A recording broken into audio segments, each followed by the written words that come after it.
Puji Tuhan, selamat malam kaum wanita yang dikasihi Tuhan. Bersyukur, berterima kasih kepada Tuhan kalau malam ini kita boleh kembali bersekutu, beribadah, walaupun masih melalui streaming, tapi kami terlalu yakin dan percaya Tuhan ada di tengah-tengah kita. Kita angkat satu pujian, musim akan selalu berganti. Musim akan selalu berganti. Kasih Tuhan tetap abadi, tak akan berubah sampai selamanya. Ku tetap percaya, ku yakin Tuhan memberkati, ku yakin Tuhan melindungi.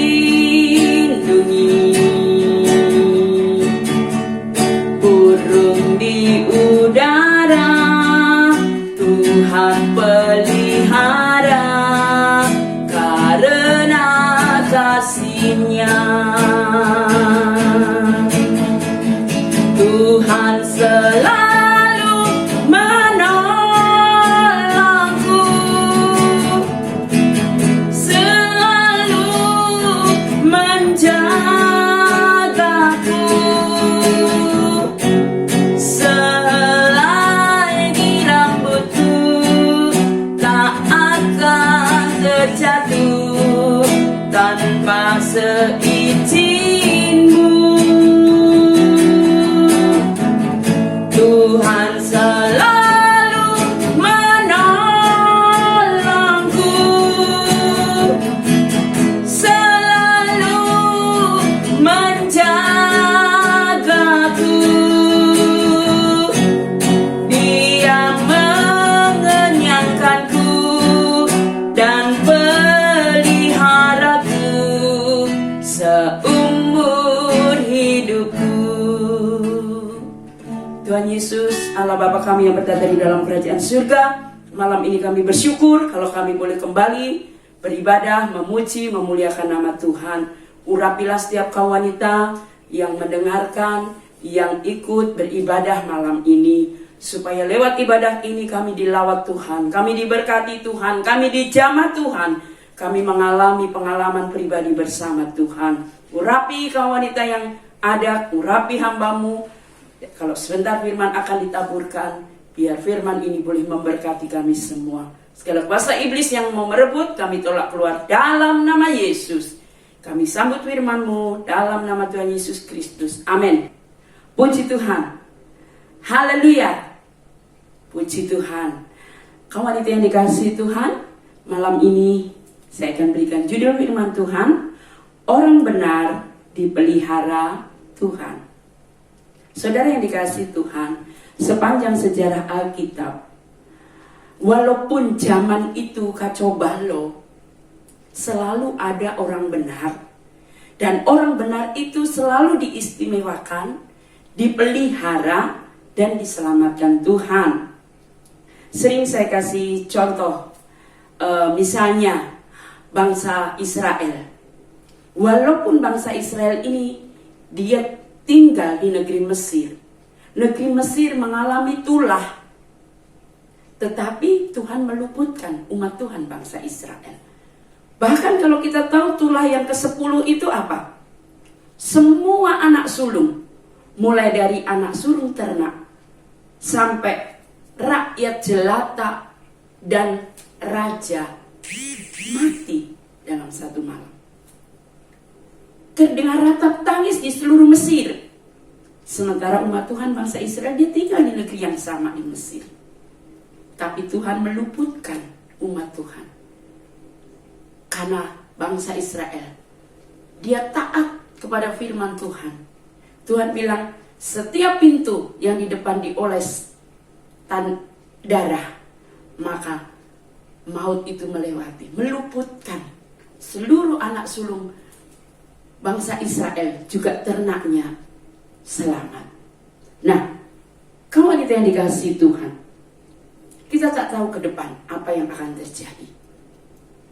Kalau sebelum terjadi pandemi ini, kita dihebohkan dengan banjir besar ya. Banjir Jabodetabek, Jakarta. Wah, semua orang membicarakan banjir. Kenapa? Karena memang kok bisa ya, sudah lama nggak banjir, kok jadi banjirnya. Tapi nggak lama, berapa bulan kemudian pandemi. Ternyata lebih dari banjir kan. Nggak bisa kemana-mana. Semua dibatasi. Bahkan umat Tuhan di seluruh Indonesia saat itu tidak bisa beribadah. Juga di seluruh dunia. Nah, saudara, hal itu akan terus terjadi. Mungkin sekarang vaksin sudah ada, bisa membatasi kematian. Tapi ke depan kan kita nggak tahu apa yang akan terjadi. Apakah ada sesuatu yang lebih hebat, lebih besar? Firman Tuhan bilang, akhir zaman itu akan makin sulit, makin sukar. Akan banyak tanda-tanda digenapi. Nah, kalau kita mau mempertahankan hidup benar, kita nggak perlu takut menghadapi tahun depan, hari depan, karena hidup kita dipelihara oleh Tuhan. Amin, kaum wanita. Nah, saya akan baca satu contoh lagi di Kejadian. Kali ini kita baca ya. Kejadian pasal 26 ayat 12. Kejadian 26 ayat 12, demikian firman Tuhan. Maka menaburlah Ishak di tanah itu, dan dalam tahun itu juga ia mendapat hasil 100 kali lipat, sebab ia diberkati Tuhan. Saudara, satu ketika Ishak dalam perjalanan, mereka tinggal di satu negeri orang Filistin yang namanya negeri Gomer. Di situ sedang terjadi musim kering. Kalau musim kering di Indonesia saja nggak hujan beberapa 1 tahun saja, semua sudah kering. Apalagi ini di Timur Tengah, nggak hujan beberapa tahun. Tanah itu sudah mungkin pecah-pecah ya, atau bahkan mungkin sudah membatu. Nggak mungkin untuk ditanami. Tetapi kaum wanita yang dikasihi Tuhan, Iska, dia seorang yang berkenan kepada Tuhan. Dia seorang yang hidup benar di hadapan Tuhan, mengikuti langkah orang tuanya Abraham. Ya. Iska menabur, saudara, di masa kering. Mungkin orang akan mentertawakan Iska. Loh, nggak mungkin, saya sudah coba nggak numbuh, tapi Ishak tetap menabur. Dan apa yang terjadi? Wow, dahsyat luar biasa. Alkitab mencatat. Dalam tahun itu hasilnya 100 kali lipat, saudara. Mungkin semua orang yang ada di negeri Filistin itu tercengang, atau mungkin dia mengikuti, meniru, tapi toh nggak ada hasilnya. Kenapa Ishak bisa berhasil? Lah itulah yang disebut apa? Pemeliharaan Tuhan.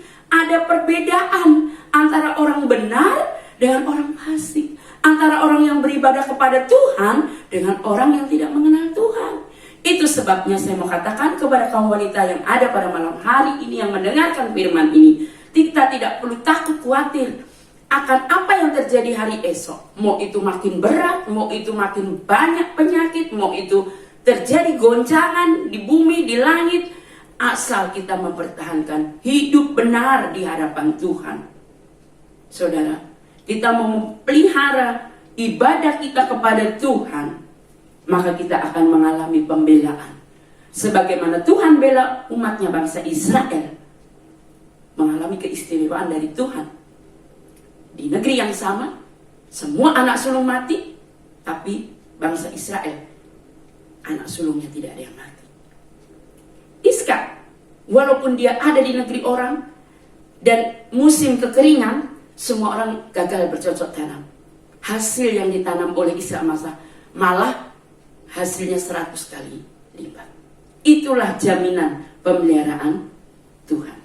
Di situasi apapun, kalau kita mempertahankan hidup benar, maka kita akan terus terpelihara. Contoh lagi dalam 1 Raja-Raja 17. Nggak usah dibaca ya, kita sudah sering dengar cerita ini. Nabi Elia. Kalau kita pikir ketika itu bangsa Israel yang dipimpin oleh rajanya Ahab dan Isabel mengalami kekeringan 3,5 tahun. Tidak turun hujan 3 tahun 6 bulan. Bahkan meja makan di kerajaan mungkin sudah tidak ada lagi makanan. Apalagi rakyat. Semua kelaparan. Karena 3,5 tahun kekeringan. Tetapi apa yang terjadi dengan Elia? Orang hidup benar di hadapan Tuhan. Elia dipelihara dengan cara Tuhan. Tuhan bilang kepada Elia apa? Elia, pergilah ke sungai Kerit. Apa yang dihadapi Elia di sungai Kerit? Mungkin sungai itu tidak besar. Tetapi setiap pagi dan petang, burung gagak membawa daging dan roti. Luar biasa, bukan pemeliharaan Tuhan? Nah, namanya sungai. Kekeringan 3,5 tahun, mungkin itu di situ berapa tahun? Kering juga sungainya. Tuhan bilang apa? Elia, pergilah ke Sarfat. Engkau akan bertemu dengan seorang ibu janda. Orang benar, dia akan mentaati firman Tuhan. Dia taat. Dia pergi ke Sarfat. Walaupun ketika dia sampai di Sarfat, dia nggak melihat ada roti. Dia nggak melihat ada rumah besar yang akan menampungnya. Yang dia temui seorang ibu janda yang sedang memungut kayu bakar. Ketika Elia bilang, Tuhan menyuruhku datang kepadamu, berikan aku makan. Ibu janda itu bilang apa? Aku cuma punya segenggam tepung, sedikit minyak. Ini nanti saya olah, saya makan sama anaknya. Besok saya nggak tahu lagi mau bagaimana. Tinggal menunggu hari kematian. Tapi Elia bilang apa? Kata Tuhanku, berikan padaku. Nah, tentu ibu janda itu sudah mendengar Allahnya Elia. Allah yang dahsyat, yang banyak melakukan mujizat pada zaman itu. Dia percaya. Dia kasih kepada Elia. Dan mujizat pun terjadi. Tepung dan minyak itu tidak habis sampai musim penghujan tiba. Bukankah itu cara Tuhan memelihara? Di tengah kesulitan kesukaran dunia ini selalu ada orang benar yang dipelihara oleh Tuhan. Sebab itu mari kita mau mempertahankan hidup benar di hadapan Tuhan. Saya ambil contoh lagi Nuh. Walaupun ini beberapa kali saya berikan, saya pakai sebagai contoh ya. Di dalam Kejadian 6 ayat 8. Firman Tuhan berkata demikian, Kejadian 6 ayat 8. Tetapi Nuh mendapat kasih karunia di mata Tuhan. Saudara, Nuh dia orang yang hidup benar. Nuh dia orang yang tidak bercela. Kalau saudara baca di Kejadian 6 ayat 8. Nuh orang yang bergaul karib dengan Tuhan. Sehingga Nuh mendapat kasih karunia Tuhan. Yaitu ketika air bah itu datang. Seluruh bumi loh saudara. Bukan satu bangsa. Seluruh bumi ditenggelamkan. Hanya Nuh dan keluarganya bersama binatang yang Tuhan perintahkan untuk dibawa ke bahteranya selamat. Kalau dipikirkan bumi ini semua habis, masih ada orang benar yang dipelihara Tuhan. Jadi modal kita dalam menghadapi krisis, tantangan yang makin ke depan tidak akan makin mudah, tetapi kita akan bisa melewati karena kita dipelihara oleh Tuhan. Amin. Sebab itu ibu-ibu yang dikasihi Tuhan, mari kita mempertahankan hidup benar. Bukti Nuh hidup benar itu ada di Kejadian 7 ayat 1 juga berkata, lalu berfirmanlah Tuhan kepada Nuh, masuklah ke dalam bahtera itu, engkau dan seisi rumahmu, sebab engkaulah yang kulihat benar di hadapanku di antara orang sejaman. Saudara, zaman di mana kita hidup, mungkin banyak orang yang hidupnya menyimpang dari Tuhan. Apalagi di tengah krisis, pandemi, kesulitan, ada banyak alasan orang untuk lari jauh dari Tuhan. Bahkan menghalalkan segala cara untuk bertahan hidup, mengambil keuntungan dan sebagainya. Tapi mari justru di saat-saat seperti ini, kita tetap mempertahankan hidup benar. Supaya Tuhan berkata satu kali bahwa aku melihat Ibu Andi, Ibu Heri, Ibu Mar, Ibu Yunus, Ibu Kyok, Ibu Elis, Ibu Yeti, semua kaum wanita yang mendengar firman Tuhan pada malam hari ini. Aku mendapati dan melihat engkau hidup benar di hadapanku di antara orang sejaman. Saudara, mari kita menjadi orang yang berkenan kepada Tuhan, orang yang mendapat kasih karunia Tuhan, orang yang mendapatkan keistimewaan dari Tuhan.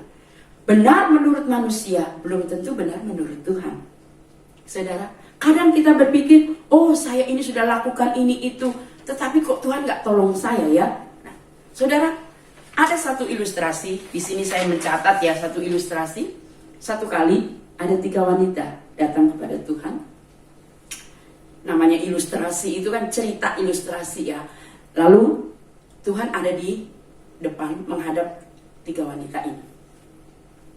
Wanita yang pertama, dia berdoa begitu rupa sampai air matanya keluar, sampai lantainya itu basah dengan air mata. Dia terseduh-seduh berdoa kepada Tuhan. Lalu ada wanita yang nomor 2. Dia pun berdoa. Tapi doanya ini luar biasa. Dia begitu asik ngobrol dengan Tuhan, bercakap-cakap dengan Tuhan. Ya, seolah-olah Tuhan juga mendengarkan cerita dia. Lalu ada wanita yang nomor 3. Wanita yang nomor 3 ini, dia mengangkat tangan. Dia menyembah Tuhan. Tetapi Tuhan gak melihat wanita ini. Yang dilihat 2 wanita tadi. Kalau menurut pandangan saya dan saudara, mungkin gak jauh beda. Kira-kira yang orang benar, yang berkenan, yang benar di hadapan Tuhan siapa? Kalau menurut kita kan pasti yang nomor 2 ya. Kan dia bisa bercakap-cakap dengan Tuhan. Asik gitu. Atau yang nomor 1, dia berdoa sampai mengeluarkan air mata, ya begitu sungguh-sungguh sehingga lantainya basah dengan air mata. Tetapi ketika kita bertanya kepada Tuhan, kita tanya kepada Tuhan, menurut Tuhan mana yang benar? Apa benar jawaban kita tadi? Kalau nggak yang pertama, kedua. Ternyata Tuhan bilang, bukan yang pertama, juga bukan yang kedua, tapi yang ketiga, yang mengangkat tangan. Bahkan Tuhan melihat dia aja saat tidak. Kita bertanya-tanya kan, loh, kok beda ya? Kalau penilaian kita kan pasti yang nomor 1 atau 2. Apa jawab Tuhan? Karena wanita yang nomor 1 itu benar, dia doa sungguh-sungguh, dia keluar air mata, ya, dari hidung, dari mata, terseduh-seduh. Tapi dia itu menangisi penderitaannya karena dia lagi punya masalah berat, besar. Makanya dia berdoa begitu. Kalau dia gak punya masalah, belum tentu dia berdoa seperti itu. Jadi yang membuat dia menangis itu beban berat dan masalah yang begitu menindih hidupnya, sehingga dia menangis. Jadi dia menangis dan meratapi nasibnya, ya, masalahnya, persoalannya. Sementara wanita yang kedua, betul dia bercakap-cakap dengan Tuhan, tapi dia sedang berkata-kata yang tidak menyenangkan hati Tuhan. Kenapa? Tuhan, kan saya sudah beribadah, saya sudah berkorban, saya sudah melakukan ini itu, tapi kenapa hal ini bisa terjadi? Kenapa masalah ini yang menimpa hidup saya, bukan orang lain? Kenapa saya yang sakit? Kenapa? Isinya komplain. Nah, sementara wanita yang ketiga, dia mengangkat tangan menyembah Tuhan. Kau baik, kau dahsyat, kau luar biasa. Walaupun Tuhan tidak melihat dia, dia tetap menyembah. Artinya, mau doanya dijawab, mau enggak, dia tetap percaya kepada Allahnya, Allah yang hidup, Allah yang benar, Allah yang memberkati dia, Allah yang memelihara dia, dan pasti dia juga Allah yang akan menolongnya. Nah, itulah yang benar di hadapan Tuhan. Jadi saudaraku yang saya kasih di dalam Tuhan, terkadang kita dalam mengiring Tuhan, sepertinya kita sudah benar, kita sudah melayani, kita sudah melakukan ini itu. Sebagai wanita juga kita berpikir, oh saya sudah jadi ibu yang baik, istri yang baik, kakak yang baik, mama yang baik. Tetapi saudara, di mata Tuhan, belum tentu Tuhan melihat hati, bukan yang nampak. Tuhan melihat sampai ke dalam hati. Manusia memandang rupa, tapi Tuhan melihat hati kita. Dia tahu apa yang kita lakukan, kerjakan itu tulus atau tidak. Nah, saudara, ketika kita bersungut-sungut, kita sedang melukai hati Tuhan. Kenapa begini, kenapa begitu, saudara?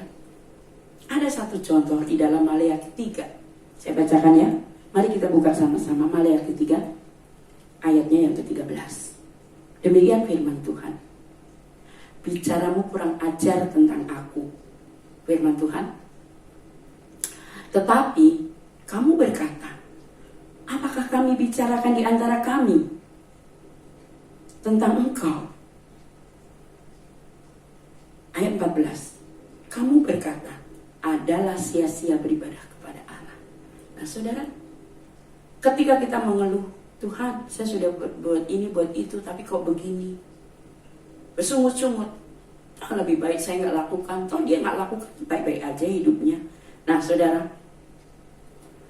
ketika kita melakukan persungutan, walaupun itu kita katakan kepada Tuhan, nggak ada orang tahu, kita komplain nih, berdoanya isinya komplain. Tuhan kenapa begini? Tuhan aku nggak mau ibadah lagi. Tuhan saya nggak mau melayani lagi, saya nggak mau berkorban lagi, karena saya sudah lakukan ini itu. Toh hidup saya tidak lebih baik dari teman saya, tidak lebih baik dari si A, si B, si C.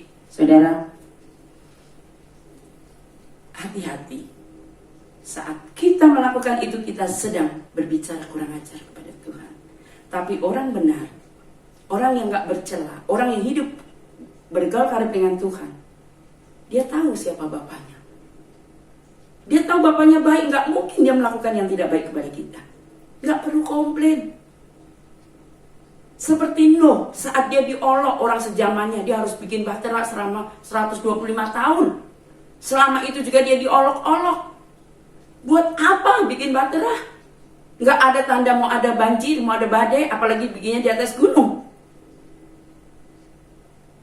Nuh pulang tidak nangis. Kenapa Tuhan? Kenapa begini? Istri dan anak-anaknya pun, ya udahlah Pak, nggak usah lagi dilanjutkan. Nggak begitu. Mereka mendukung loh saudara. Mereka terus hidup benar walaupun orang lain gak hidup benar. Dan orang yang gak hidup benar itu bukannya dihukum Tuhan. Mereka pesta pora, mereka diberkati, mereka sehat. Gak ada masalah, happy-happy. Tapi Nuh tidak komplain. Nuh diam. Tapi Tuhan bekerja. Lihatlah ketika air bah itu datang, Nuh dan keluarganya selamat. Dan semua dimusnahkan. Nah saudara, demikian pula kita. Kalau engkau dan saya, kita mau terus hidup benar, bukan berarti gak ada tantangan, bukan berarti gak ada masalah. Masalah itu boleh datang, tapi tetap pertahankan hidup benar. Pandemi boleh datang, bahkan yang lebih besar lagi bisa terjadi di bumi yang tidak bisa kita tebak ini. Tetapi terus mempertahankan hidup benar, karena ada perbedaan antara orang beribadah dan orang tidak beribadah. Itu ada di Maleakhi 3 ayat 18. Demikian firman Tuhan. Maka kamu akan melihat kembali perbedaan antara orang benar dan orang fasik, antara orang yang beribadah kepada Allah dan orang yang tidak beribadah kepada Allah. Jadi saudara, tetap ada beda. Orang yang menyembah Allah yang hidup, orang yang beribadah kepada Tuhan Yesus Kristus, pasti ada perbedaan. Sebab itu jangan khawatir, jangan ragu, jangan meragukan Tuhan. Tetap wanita yang dikasihi Tuhan di masa pandemi ini, walau ada persoalan, walau ada goncangan, walau ada masalah, tetaplah berharap hanya kepada Tuhan Yesus Kristus. Tetaplah beribadah hanya kepada Tuhan Yesus Kristus. Tetaplah memuji dan menyembah Tuhan walaupun doa belum dijawab. Seperti wanita yang ketiga tadi, dia memperkenan hati Tuhan. Dia menyenangkan hati Tuhan. Dan kalau kita sudah menyenangkan hati Tuhan, apa yang Tuhan gak bisa lakukan untuk kita? Mujizat pasti terjadi. Pemeliharaan Allah pasti terjadi. Jangan mengeluh, Tuhan kenapa begini? Jangan bersungut-sungut, tetapi terus andalkan Tuhan. Terus hidup benar, terus beribadah, terus melayani. Maka Tuhan yang akan bertindak untuk menolong. Dia yang akan adakan perbedaan antara orang beribadah dengan orang yang tidak beribadah. Ya, bukankah ada perbedaan antara orang Israel dengan seluruh orang Mesir? Anak sulungnya selamat orang Israel walaupun tinggal di Mesir. Ada perbedaan antara Elia dengan orang sebangsanya? Elia terpelihara. Ada perbedaan Ishak, dia menabur di tanah kering. Hasilnya 100 kali lipat. Yang lain mau coba nggak bisa. Nah, itulah perbedaan-perbedaan yang Tuhan akan beri. Yang pasti kita akan diselamatkan Tuhan. Puji Tuhan, demikian firman Tuhan. Mari kita angkat satu pujian. Inilah yang kurenungkan.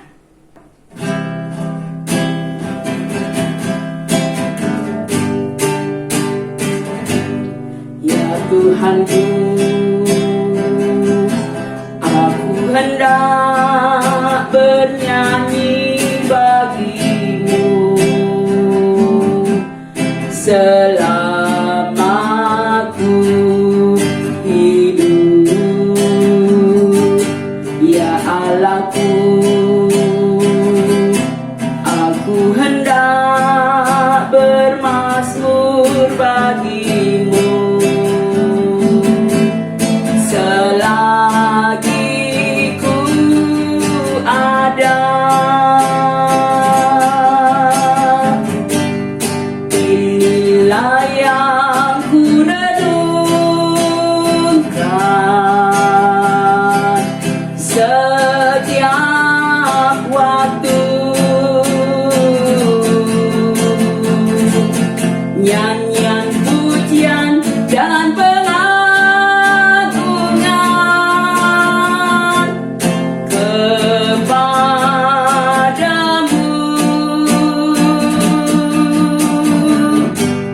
Biarlah manis kau dengar Tuhan, manis kau dengar Tuhan, dan hatiku bersuka karenamu. Terima kasih banyak Tuhan. Malam ini kami sudah dengar firman-Mu, tanamkan firman-Mu dalam hidup kami. Biarlah di tahun-tahun yang ke depan kami tidak tahu apa yang terjadi, tapi kami boleh mempertahankan menjadi wanita-wanita yang selalu hidup dalam kebenaran firman-Mu, selalu beribadah kepada Engkau, selalu menyembah Engkau, melayani Engkau, sehingga kami istimewa di hadapan-Mu. Kami terpelihara karena kami adalah orang-orang yang istimewa. Berkati wanita yang sudah hadir malam ini. Engkau berkati kesehatan mereka, Engkau berkati apa yang menjadi pergumulan dan doanya, Engkau yang sanggup mengabulkan. Terpujilah nama Tuhan Yesus Kristus, yang sakit sembuhkan, yang susah hiburkan, bahkan yang mengalami masalah, Tuhan beri jalan keluar. Sekarang saudaraku kaum wanita yang dikasihi Tuhan, terimalah berkat yang datang dari Allah Bapa, kasih sayang dari anaknya yang tunggal Tuhan Yesus Kristus, serta persekutuan di dalam Allah Roh Kudus, menyertai kita semua malam ini sampai Maranatha. Kami terima berkat Tuhan dalam nama Yesus. Amin.